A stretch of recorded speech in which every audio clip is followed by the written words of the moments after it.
అధికార పార్టీ అహంకారానికి ఒక చెంపదెబ్బ ఈరోజు న్యాయదేవత ఒక చెంపదెబ్బ పుట్టిందనేసి మనం భావించవచ్చు. కళ్యాణదుర్గం రోడ్లో పాపంపేట గ్రామంలో 106వ సర్వే నంబర్లో 68 సెంట్లను హైవేకి ఆనుకొని ఉన్నటువంటి 68 సెంట్ల నుండి దాదాపు 30 కోట్ల విలువైన ఆస్తిని కబ్జా చేయాలనేటువంటి ఒక ఆలోచనతో స్థానిక ముఖ్య ప్రజాప్రతినిధి కుట్ర చేసి కోర్టును తప్పుదోవ పట్టించి కొందరు అధికారులతో కుమ్మక్కై స్థానిక ఆర్టీఓ ఎంఆర్ఓలతో కుమ్మక్కై ఇల్లు కూల్చడం 40 సంవత్సరాల్లో ఎన్నడూ కూడా జరగనటువంటి ఒక ఘోర సంఘటన. 40 సంవత్సరాలుగా వారు నివాసం ఉంటున్నటువంటి ఆ ఇల్లు కూల్చి వాళ్ళని నిరాశ్రయాలను చేసి వాళ్ళని బజార్కి ఈడ్చి వారి ఆక్రందనలలో తమ సంపదను సృష్టించుకునేటువంటి కార్యక్రమం చేసినటువంటి వైనాన్ని ఈరోజు కోర్టు తప్పుపట్టింది. డివిజనల్ బెంచ్లో ఈరోజు జరిగినటువంటి ఆర్గ్యుమెంట్స్లో జస్టిస్ రఘునందన్ గారి ముందర మేము ఏర్పాటు చేసుకున్నటువంటి మాజీ అడ్వకేట్ జనరల్ శ్రీరామ్ గారు వాదనలో ఉన్న తర్వాత జడ్జి గారు ఒక ప్రశ్న వేయడం జరిగింది. Land grabbing court scheduled property ఇది మున్సిపాలిటీలో ఉందని తేల్చి చెప్పగా ఆ షెడ్యూల్డ్ ప్రాపర్టీ అది మున్సిపాలిటీలో కాదు పాపంపేట గ్రామంలో ఉందని ఆ షెడ్యూల్డ్ ప్రాపర్టీని మార్చడానికి ఎంఆర్ఓ ఏమన్నా సుప్రీంకోర్టు చీఫ్ జస్టిసా జడ్జి అని ప్రశ్నించడం జరిగింది. ఒక అవినీతి పరుడు రెవెన్యూ ఆఫీసర్గా ఉంటే, ఒక అవినీతి పరుడు ప్రజాప్రతినిధిగా ఉంటే, ఒక అవినీతి పరురాలు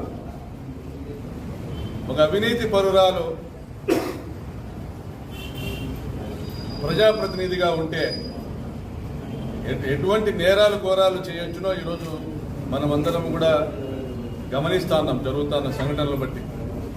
ఏ పరిటాల కుటుంబం అయితే 1995-96 ప్రాంతంలో మేదరవాన్ల కొట్టాలను కూల్చి ఆడ ఒక తమ భవంతిని షాపింగ్ కాంప్లెక్స్ సముదాయాన్ని నిర్మించుకున్నారో పరిటాల రవీంద్ర హయాంలో ఆర్యవైశ్యులను బెదిరించుకొని తక్కువ ధరకు భూమి కొని ఇల్లు కట్టుకున్నారో పరిటాల రవీంద్ర హయాంలో కృష్ణాభవన్ శాంతి థియేటర్ పక్కన అన్నదమ్ముల పంచాయతీలో తలదూర్చి నామమాత్రపు ధరకు భూమి కొట్టేసి పెద్ద ఎత్తున కాంప్లెక్స్ కట్టుకున్నారో అదే పరిటాల కుటుంబం తమ వారసత్వాన్ని తమ విధానాన్ని మళ్ళీ అవలంబించింది, ప్రకటించుకుంది.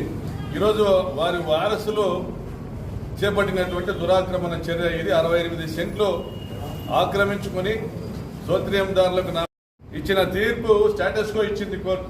ఆ భూమిలో ఎటువంటి నిర్మాణాలు చేయకూడదు, ఆ భూమిపైన ఎటువంటి లావాదేవీలు జరగకూడదు, రిజిస్ట్రేషన్లు జరగకూడదు, ఆన్లైన్ రికార్డులు ఎటువంటి మార్పులు జరగకూడదని. అయితే ఇక్కడ తెలిసిన వాస్తవం ఏంటంటే అక్కడ ఇల్లు పడగొట్టిన తర్వాత కూడా కలెక్టర్ గారితో మాట్లాడితే మాకు తెలియదు, మేము అక్కడ డెమాలిష్ చేయమని ఆదేశాలు ఇవ్వలేదు, మాకు తెలియదు అని కలెక్టర్ గారు చెప్పినారు ఓరల్గా. సరే సార్, మీకు తెలియక జరిగితే అట్లీస్ట్ పొజిషన్ హ్యాండ్ ఓవర్ చేయొద్దండి అని అడిగినాం. మరి ఈరోజు కోర్టులో ఫైల్ చేసిన ఎంఆర్ఓ వచ్చి అటెండ్ అయినాడు. అక్కడ రెవెన్యూ డిపార్ట్మెంట్ తరఫున రెవెన్యూ సెక్రటరీ రావాలా లేదా కలెక్టర్ గారు రావాలి. ఎంఆర్ఓ పై అటెండ్ అయ్యి మేము 25వ తేదీనే పొజిషన్ హ్యాండ్ ఓవర్ చేశాము, వాళ్ళకి స్థలము వాళ్ళకి అప్పచెప్పినాము, సోత్రియందారులకు అప్పచెప్పినామని ఈరోజు పిటిషన్ ఫైల్ చేస్తే కోర్టు ఆదేశం ఇచ్చింది, స్టేటస్ కో మెయింటైన్ చేయండి. ఈ కేసులో వాస్తవాలు బయటకు వచ్చేంత వరకు, కేసు విచారణ పూర్తయ్యి వాస్తవాలు బయటకు వచ్చేంత వరకు స్టేటస్ కో మెయింటైన్ చేయండి. వాస్తవం ఏంటంటే ఈ భూమి సోత్రియందారులకు సంబంధమే లేదు, వాళ్ళది మున్సిపాలిటీలో ఉంది. కాబట్టి నేను ఈరోజు తెలియజేస్తా ఉన్నా పత్రికా విలేకరులందరికీ కూడా, పరిటాల సునీత ఆమె ప్రజలు ఓట్లు వేసినారనేసి భావించిందంటే తప్పనిసరిగా వచ్చి వాళ్ళని పరామర్శించుండేది లేదా ఇది అడ్డుకునేది జరగనిచ్చేది కాదు. ఈవీఎంల ద్వారా గెలిచినామనేసి ఆమె నమ్ముతా ఉంది కాబట్టి ఆమె ప్రజలతో నాకేం పని, ప్రజల ఇల్లు పేక మేడల్లో కూల్చినా నాకు వచ్చే నష్టం లేదు, ఎందుకంటే చంద్రబాబు నాయుడు మళ్ళీ ఈవీఎంలతో గెలిపిస్తాడు, నా దగ్గర డబ్బులు ఇవ్వాలని భావిస్తుంది కాబట్టి ఇది చేసింది. కాబట్టి పేదలకు అండగా వైఎస్ఆర్ కాంగ్రెస్ పార్టీ గతంలో నిలబడింది, ఇప్పుడు నిలబడింది, భవిష్యత్తులో కూడా నిలబడుతుంది. నేను గత ప్రెస్ మీట్లో ఒకటే చెప్పిన, ఇల్లు కూల్చడాన్ని నిలబెట్టలేకపోయాం కానీ ఈ స్థలాలను మాత్రం ఆ సంబంధిత పేదలకు అప్పచెప్పడంలో మాత్రం ఖచ్చితంగా మేము కట్టుబడి ఉన్నాము. అది చేసి తీరుతామని కూడా తెలియజెప్పడం జరిగింది. మరొకసారి కూడా తెలియజెప్పడం జరుగుతూ ఉంది. జై జగన్.